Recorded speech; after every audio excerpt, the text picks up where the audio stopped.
Brandon, what's our next common fault? Yeah, so when it comes to lumbar extension, I'd really make sure that prior to actually unracking, and I'll just go ahead and do it out in front here. Prior to actually unracking, that we are fully braced. That rigidity checklist people think about in relation to the deadlift, think about in relationship to the squat, but don't so much think about it in relation to the overhead press. And a lot of people, as they get under, they go into quite a bit of anterior pelvic tilt. They try to unrack from here, and now they're kind of destined to only extend exclusively at that lumbar spine. But furthermore, all the other cues we talked about previously as far as common reasons why people specifically extend the lumbar spine still exist. When we are actually about to overhead press, I really like to think about getting or facilitating more thoracic extension by thinking about packing the head, or the double chin maneuver. That's one of my favorite cues. Double chin maneuver. Allow a little bit of extension. Push your collarbones back as far as you can. Think about things like this that actually really do a good job at facilitating extension, because it's really hard. You can do some mobilization beforehand. You can do some things to help facilitate more of it, but cues like that can be really powerful. Is there any other cues you can think of that help that? Just some self-tactile cueing before you go. It's something I try to do with a lot of upper body movements, because in the overhead press, I'm going to show a shirtless example here in a second, or at least pull my shirt up. It can be hard to see, and when the weights are challenging, it's hard to feel. You're like, oh my God, I got heavy, and all you feel is your shoulders burning, your legs shaking, and the weight got overhead, and you're like, I killed it. And we may not have seen how much of a position degradation we had. So if I practice some good bracing here, and I hold point A and point B, whatever you want to call them, point 1 and 2, can I extend my head and back? And even there, I felt myself lose a ½ inch. Can I hold this position? That was a little bit better. This works harder than I expected right now to hold me, just to get me here. And if I had to go more, I'm going to lose that. So you can feel distance in those 2 points. How mobile are you to get overhead? And the next important point is overhead pressing. For most strength athletes, a lot of CrossFitters are better at it. Most weightlifters that have been in the sport for a while are a lot better at it, because they do a lot more of this. We get into strongman. Most powerlifters, most general strength athletes and bodybuilders do not have great overhead mobility. Yet after back injury, we're pressing overhead a lot. I am as well, primarily with dumbbells, all the things you've already seen so far in the back rehab course. So if I already know that I'm not going to be the best to get in a position here, I literally am going to already get under the bar here in extension, right? Again, look at the belt line here. I should be stacked here, and my body's already going to accept this as optimal position. Or whether I'm push pressing or driving, as soon as I get past the head, it's going in front of me and it gets hard, lack of shoulder mobility. So I allow myself, look, the bar didn't go overhead. I allow myself to pull into extension, so it feels like I'm finishing that overhead position. If you have the ability to do so, film yourself shirtless, sports bra for females. It can be very hard to see that little deviation here if you don't have a great eye for detail. So if you're a coach, if you're getting coached, coaching by us, we'll pay attention to those things. But make sure, just for your own habits, if you're not getting any coaching, you don't have professional eyes on your back movement, you're not slipping into the smallest bounce of extension. Best way to see that: dark shorts, belt line, sports bra, whatever you may be, to look at those 2 optimal lines. Absolutely. And when it comes to getting into position, I see a lot of people very, very often lose barbell positioning due to the fact that they're trying to facilitate position at the same time as starting the press. In fact, I would actually even argue this is the most, if not one of the most common faults I see in overhead press, especially for powerlifters. So you'll see a lot of people that instead of getting into position, instead of getting in position, then pressing, they try doing both at the same time. What always ends up happening, the same thing.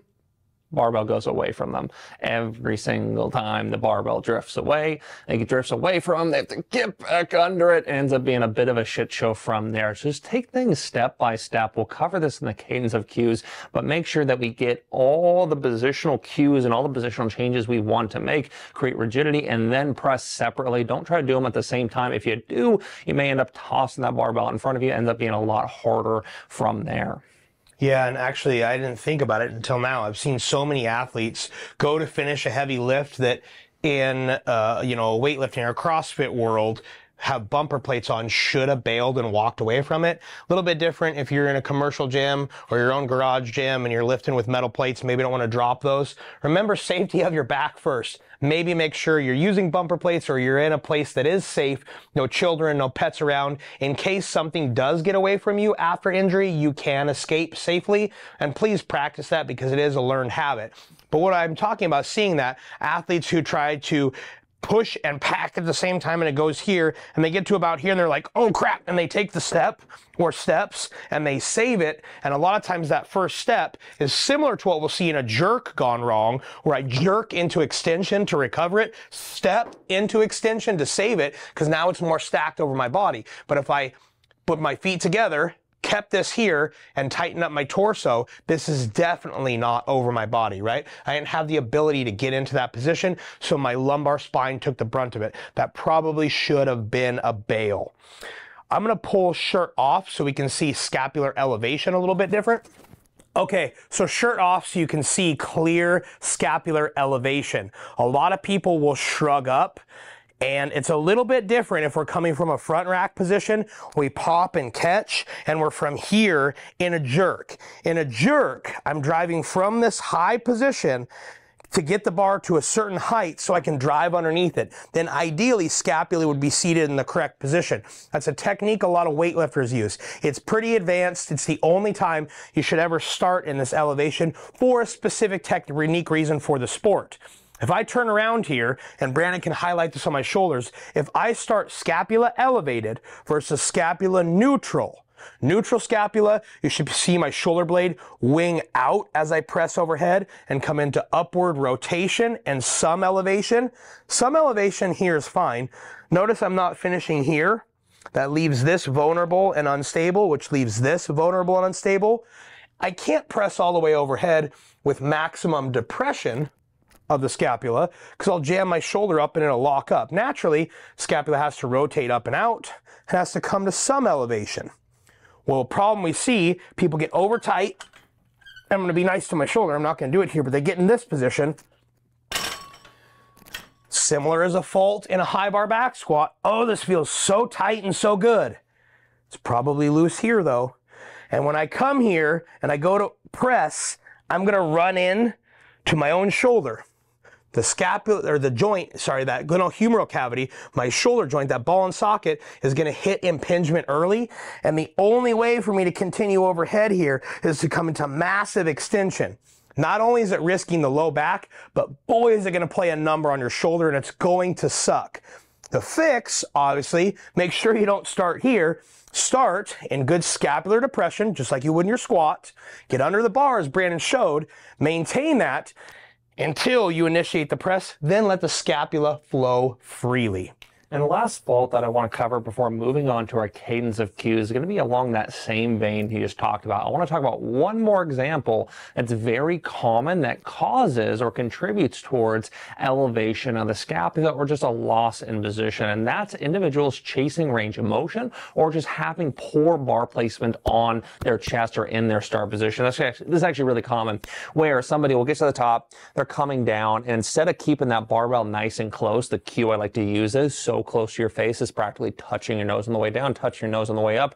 But instead of keeping that barbell nice and close here, riding the line in which they came up with, they end up really out in front of them, touching, having their end point, their touch point be down here. And then because of that, they end up elevating at the scapula, kind of holding this position, usually extending it back under it and starting to press from there. So oftentimes it's like an eccentric bar path or patterning issue, but other times it's a start position issue. When I'm getting under this barbell, I really want to almost choke myself with it in all honesty. I want to keep this bad boy close to my neck, really close to my neck. And a lot of people, they do something more similar to this here. Why? I don't know why, but they do. So instead, I want to be higher up right next to my neck, more on top of me. And from here, I'm going to be in a more advantageous position to handle load, but more importantly, avoid deviating rather at the scapula and causing an elevated position.